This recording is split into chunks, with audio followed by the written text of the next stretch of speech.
This is what long COVID looks like, day 4 in the ICU. Hi, I'm Carly and I make COVID informed content for people who care about public health. Instead of going to the hospital today, we had to stay home due to severe storms in the area.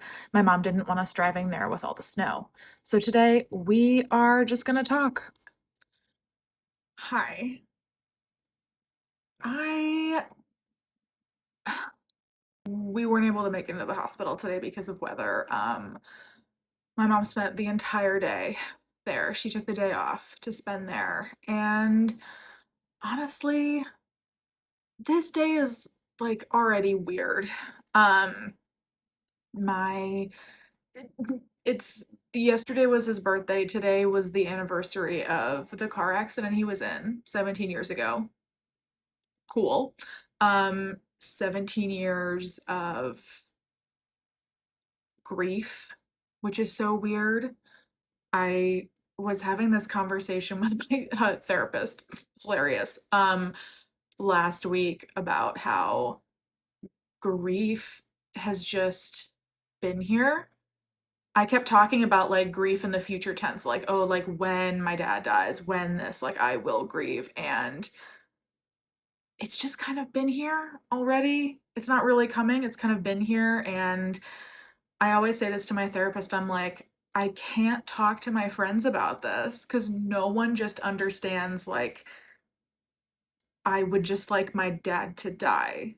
You know, like people want to like apologize, they want to make you feel better about things, they want to make themselves feel good. That's a big thing. And so you just can't look at them and say, "Oh no, it's totally fine. I'm healed. We're good. I just want him to die." Because that um doesn't make them feel good. It just kind of is awkward for everyone involved. So, um yeah, that's kind of where I'm at. Caleb Heron, model comedian on Hulu, he talks about how when his dad died, he kind of had two different types of grief. There was grieving the relationship. It wasn't great, but it was the one you had, and you're grieving that. And then you grieve this like second relationship, and that's the relationship that the one that you wish you had. Like, if you were a really great dad and I was a really great kid, and like maybe we did this whole thing better. And I that was just like I loved hearing someone else talk about that because I didn't really know that that's how I had felt, but I have kind of had those two. I feel like I have like a different grief sitting on each shoulder. You know, like I love my dad. I remember being little and like loving my dad. I loved my dad.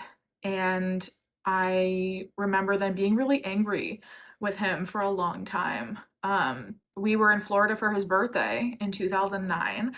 I was 8, and it was me and my mom, my younger sibling, my dad. My dad goes out, he takes the car to an interview. We had driven there. He takes the car, goes to an interview, and doesn't come back. Someone was texting while driving. Shout out, don't do that. Hey, don't text and drive.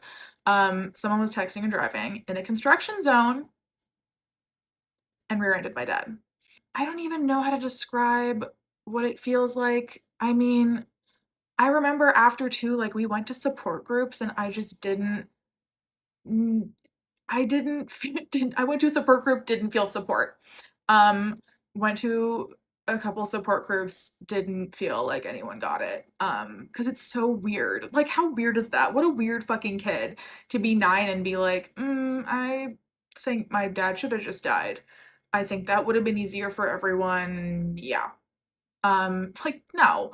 Uh, but that's how I felt, and I have these two types of grief that have just kind of been sitting on my shoulders, and they don't weigh me down. They've gotten a lot lighter in recent years.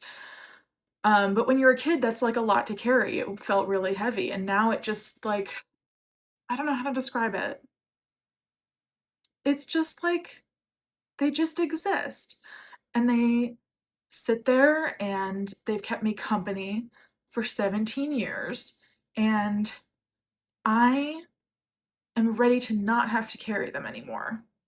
I'm really ready to like to let them. I think that they'll like I don't know, fill up with helium or something and just kind of like fly up and away. And I am very ready for that. And I think my dad probably is too. He's so sick. COVID just made everything worse. He has long COVID. It brought back, he had a rare cancer. I mean, he has drawn the short straw every single time with everything. He has drawn the short straw. And I'm just so ready to be done. I'm ready to be done grieving. I I don't think I'll start. I think it'll be done. Um, I know I'll be sad, and I just like honestly watching your parent be in the hospital, but like more than that, watching them really suffer for 17 years. And then also watching my mom suffer too. Watch my mom become a single mom and a caregiver.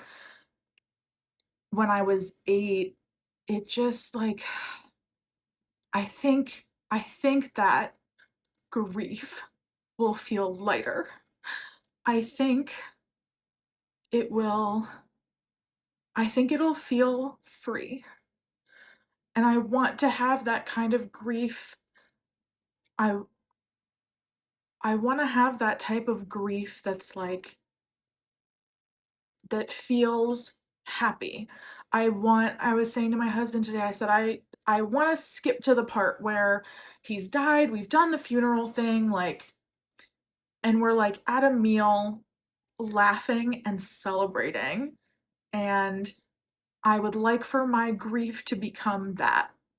And so I still wanted to come on here today. I still wanted to talk about this and show this is what long COVID looks like. And I wanted to talk about grief because it feels really heavy. And what I hope for you, if you're grieving or if you're watching someone who has long COVID in the hospital, I wish for you lightness. I hope that your grief becomes lighter. I hope that your grief floats away and you get to see it just take flight and not be sitting so heavily. That is what I wish for you, and thank you for listening. If you're still watching this, I hope that if you are grieving, this has maybe helped you feel a little bit lighter. And I'm always here. My DMs are always open if you would like to talk. Um, and yeah, I'll be here for another update tomorrow.